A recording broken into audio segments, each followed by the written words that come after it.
खिलाइएगा। दुख दिला कमरिया के कमर के कसूर का जगे। दुख दिला कमरिया के कमर के कसूर का जगे। दुख दिला कमरिया के कमर के कसूर का जगे। कौन गलती कइनी पहिला भेंट में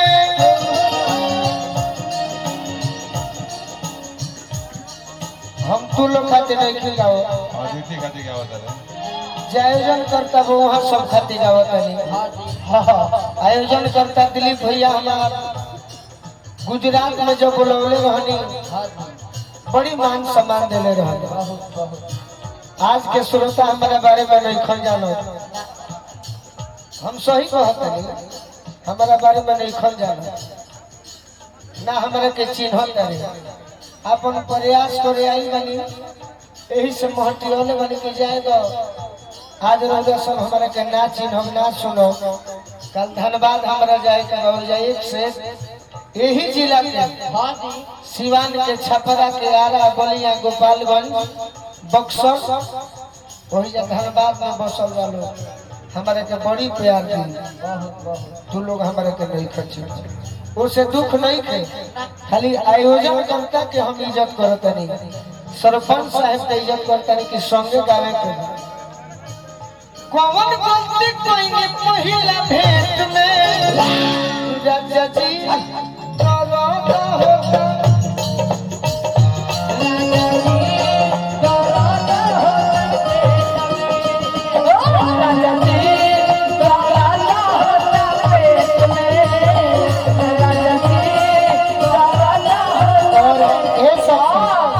यही में गोलू जी कहते हैं ना ये कहीं हम कहीं ना जाना नहीं का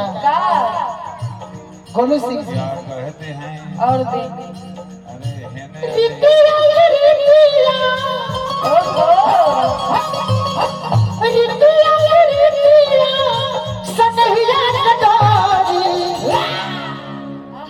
कि खोजड़ी से जारिया सजनमा के गोरी खोजड़ी से जारिया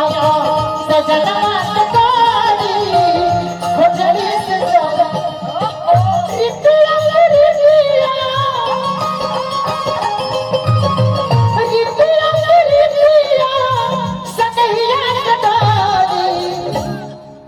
कि खोजड़ी से जारिया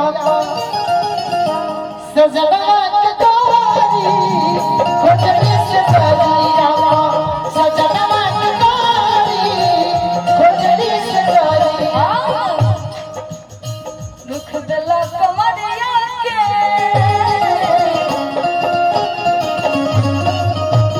और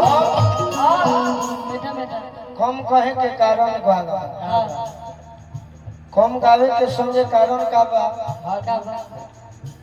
कि कुछ दिन बाद तू लोग जूता मत चलावे लगो। अरे ऐसा कुछ अच्छा बोलो जी बात काहे कहना बड़ी हमरा दिन में ठेस पहुंचेगा ई जानता देखा था यूट्यूब उठा के देख ली कि हमरा के सपोर्ट कइले बा यहां तक पहुंचावे में कविता दीदी आप मुझे कभी भी आप कुछ भी कह दीजिएगा ना तो मेरा चरण झुक कर ही जाएगा बाकी उठ कर नहीं जाएगा ये जिंदगी और आज के बाद भी हम राम मंच पर बात करो मत कुछ भी कर दीजिएगा दीदी नहीं बोलेगी कुछ भी नहीं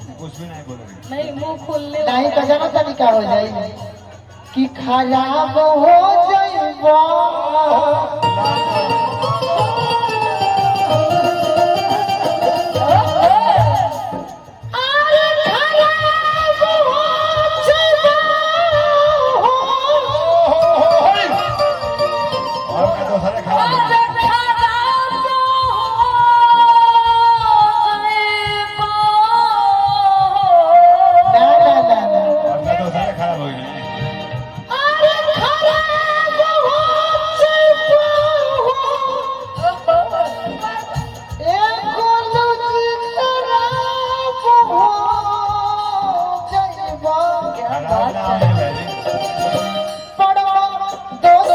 के चौकर पे